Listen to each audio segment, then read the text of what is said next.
La celebració d'un centenari pot voler dir molt o pot no voler dir gairebé res.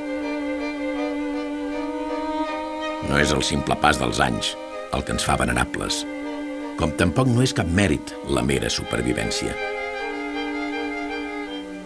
Són els fets amb què omplim el temps el que compta. I per això parlarem ara dels assoliments i de les realitzacions de l'Institut d'Estudis Catalans durant aquests 100 anys. Però els fets no sorgeixen del no-res. Els fets són la materialització d'un impuls previ, d'un desig, d'un esperit. Fou l'esperit de catalanitat, de rigor intel·lectual i d'exigència científica del noucentisme. Un esperit publicat explícitament a l'Anuari el mateix any de la seva fundació.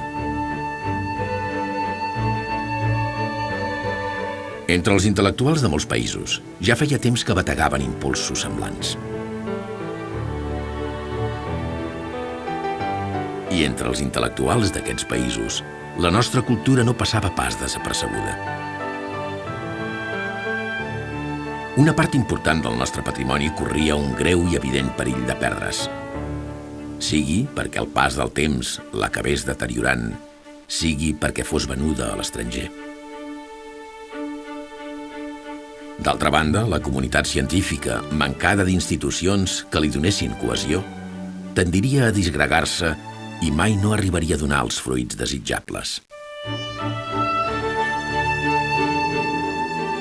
I pel que fa a la llengua, si es volia evitar que s'afablís com a llengua de cultura, la necessitat d'ordenació i d'unificació era evidentíssima.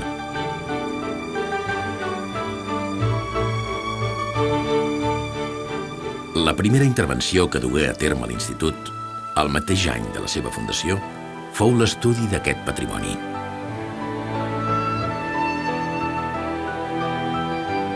Aquests estudis foren la base, uns anys més tard, per al rescat in extremis d'algunes peces artístiques que ja tenien comprador estranger, evitant així que seguissin el mateix camí que dissortadament d'altres ja havien emprès.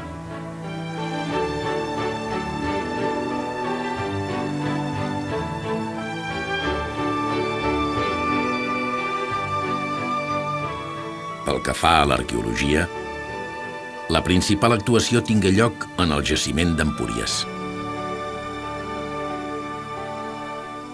No menys important fou la recopilació de fons històrics, documentals i d'altra mena, que es trobaven disseminats i amb risc de desaparèixer.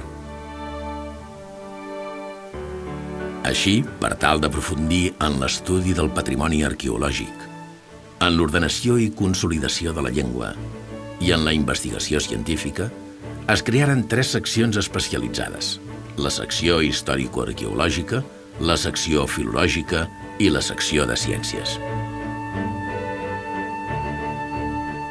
La secció històrico-arqueològica inicià o prosseguí sèries bàsiques com ara les pintures murals catalanes, l'arquitectura romànica a Catalunya, el repertori de l'antiga literatura catalana i els documents per a la història de la cultura catalana medieval, la Catalunya carolíngia, les monedes catalanes.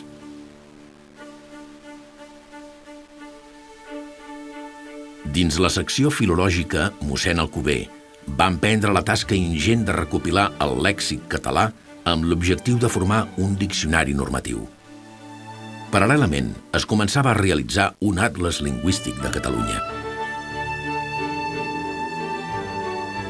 El primer pas cap a la fixació de la normativa lingüística fou la publicació de textos fonamentals de la llengua, el primer dels quals, a càrrec de Pompeu Fabra, foren les normes ortogràfiques del català.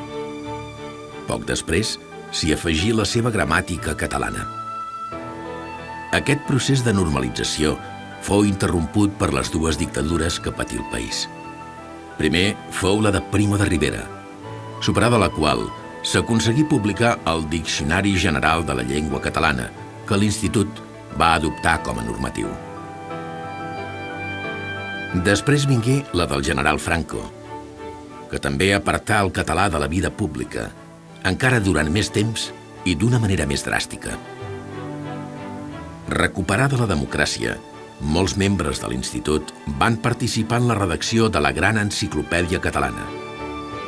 I Joan Coromines va publicar el Diccionari Etimològic i Complementari de la Llengua Catalana. Finalment, el 1995, l'Institut va publicar el seu Diccionari de la Llengua Catalana, el qual s'ha actualitzat amb motiu del centenari. La secció de Ciències fomentà la investigació en matemàtiques, ciències físico-químiques i biològiques. Si bé en un inici incloïa també la filosofia, l'economia i les ciències socials. Obra d'aquesta secció foren diverses publicacions que constituïren el mallàs d'estudis posteriors en camps bàsics de la nostra natura, com ara la flora i la fauna.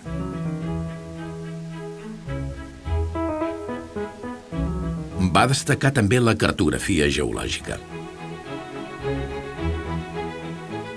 En l'àmbit de la meteorologia, l'Estació Aerològica de Barcelona va veure la llum el 1914 i emprengué tasques pioneres d'estudi de l'alta atmosfera, mitjançant el llançament de globus sonda.